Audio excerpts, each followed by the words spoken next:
Hey everybody, the Johnny Cage here, welcoming you back to some more Let's Play Zelda 2, The Adventure of Link.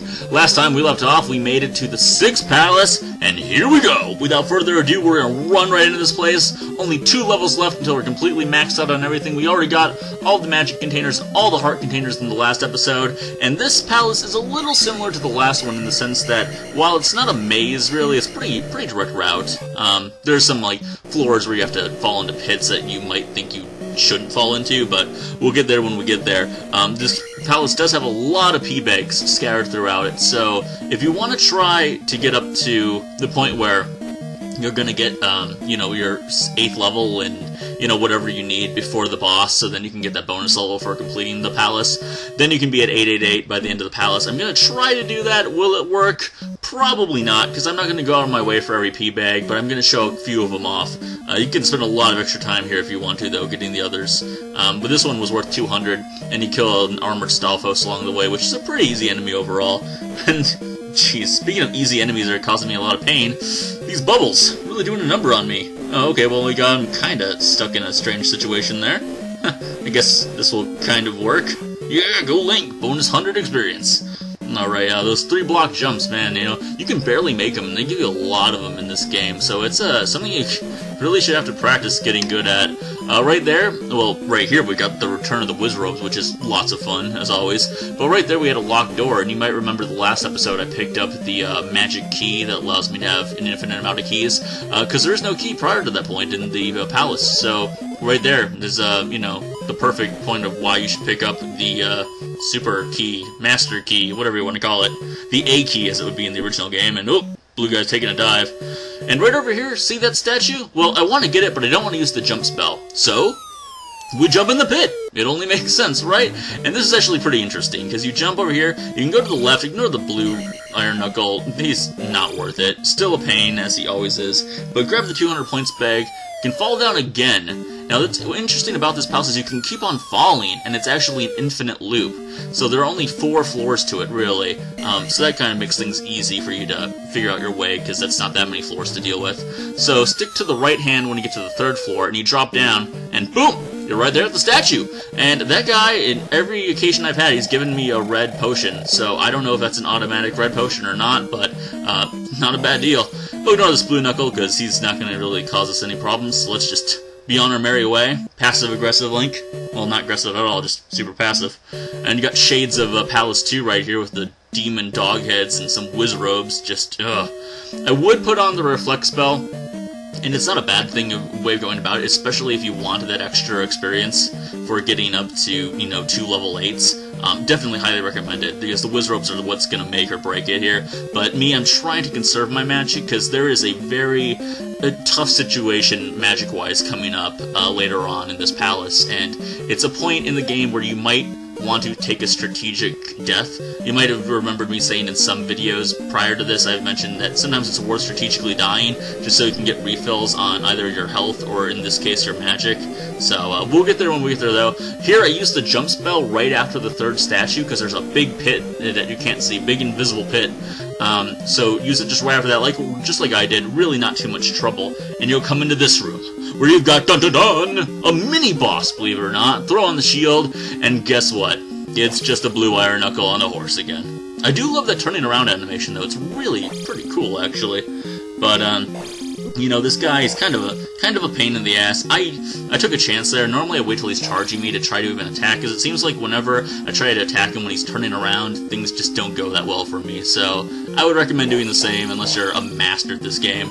And the ones that are always the bosses, they seem to always be crazy with throwing the swords too. They don't really give you a good break to get a free shot in, at least not that often. So you might take a couple more shots, but you should have the shield spell on anyway, so you'll get out of there pretty well. And right now I'm really thankful that I took the level up in life rather than an attack, because the defense is definitely worth it here in this palace. And with that, we get the cross. Now, the cross is an interesting item that auto-equips. We're not going to be using it for much, but before we get to the Great Palace, we're going to be doing 2 things with it. Going to a deserted town, which is where those people that were in that foresty hidden village from the last episode go into their original town that's now inhabited by enemies, and we need that to see the enemies. Also, there's an area leading up to the Great Palace called the Valley of Death, Some people will say it's even harder than the Great Palace itself, and a lot of the enemies there you can't see unless you have the cross. So really, unless you're like a hardcore like speedrunner, amazing at this game person, you're gonna want the cross. So it's definitely not that far out of the way either.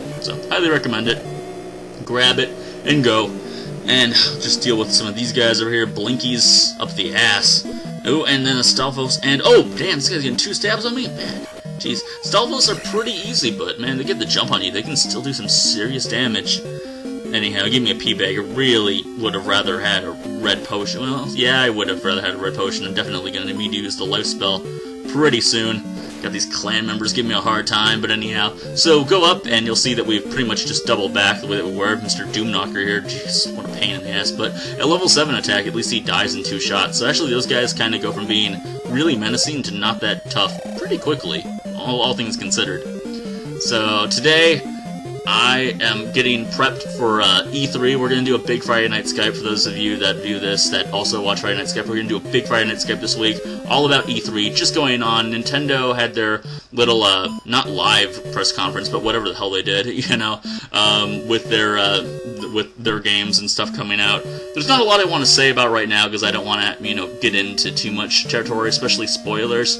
But I will give away one major spoiler because it's very relevant to me, and that is that I'm very, very happy to see Mega Man in the Super Smash Bros. Series. It looks awesome. If you haven't seen the trailer debuting him, check it out, because it is totally old-school retro Mega Man, and I love it so much, although I'm probably not going to get a Wii U, so I guess it really doesn't matter that much in the long run.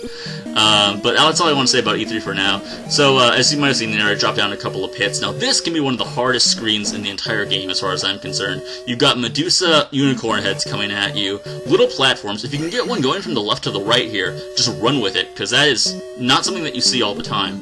And, oh, jeez, watch over these little guys, though. You know, I'm going to have to take a hit by that guy there, but that can be so hard. I've died multiple times on that screen, so there isn't a finite number of them, though, so if you want to try to kill as many of those unicorn Medusa heads, you can stop them from even appearing, so maybe that's the best way of going about that room. Just really bide your time.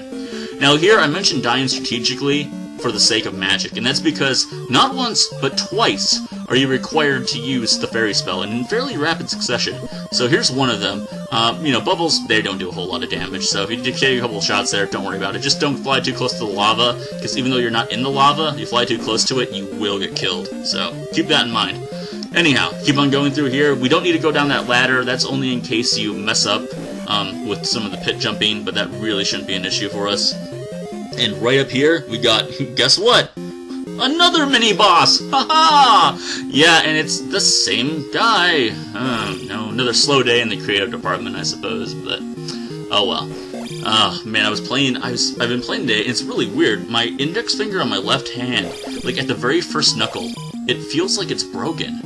I'm not sure. I've never broken a bone in my body before, so I don't really know that feeling, but just yesterday, I don't know what happened. I just woke up, and ugh, there's my death, you know, but that's alright. Because, like I said, I strategically had to die. I wish I had beaten that boss, though, before I did, but, you know, it is what it is.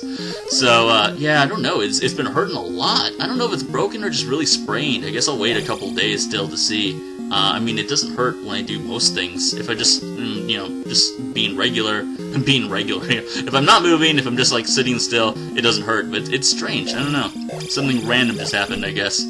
Also, I gotta do some game chasing today, which was really cool. I haven't done that in forever. Not that I have a lot of money left in my bank account, but I do start my new job in a couple of weeks, which is really awesome. So, went out to a half-price books. I didn't even know we had any around here. I know they're really popular on the Game Chasers. In Texas, I know they have tons of them. But man, they knew how to price their games. They were asking like $7 for Mario Duck Hunt combo. You just can't do it, man. It's still a cool place to check out, though. Right here, if you can make that jump, it is a hard jump, but if you can make it, it will make up for the death that you just took. And right here, if you have extra magic, which I do, I'm going to use the spell, just to show it off. It turns people like the Blue Knuckles into bots, or blobs. I've come to find the actual term is bot, B-O-T. It's really strange.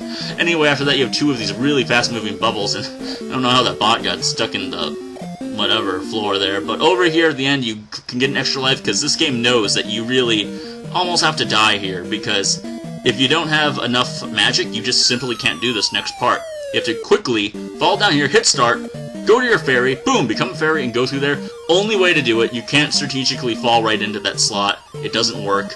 So, yeah, you might have to strategically die there. So, you know, I can live with dying once, you know. It's been a running theme. It's a shame. This is my most dying Let's Play I've ever done by far, but, you know, it's a tough game. It really is.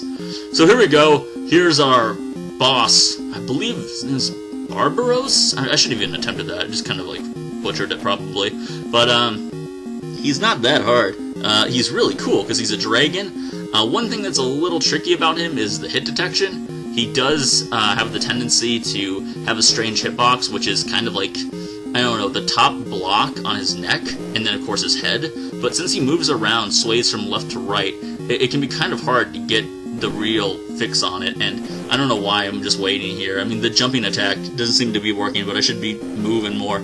Because his attack's really easy to dodge, but at the same time, I really don't want to risk jumping over the pits. So, I guess I'll throw on the jump spell just because, you know, now I can get a little bit more aggressive about it.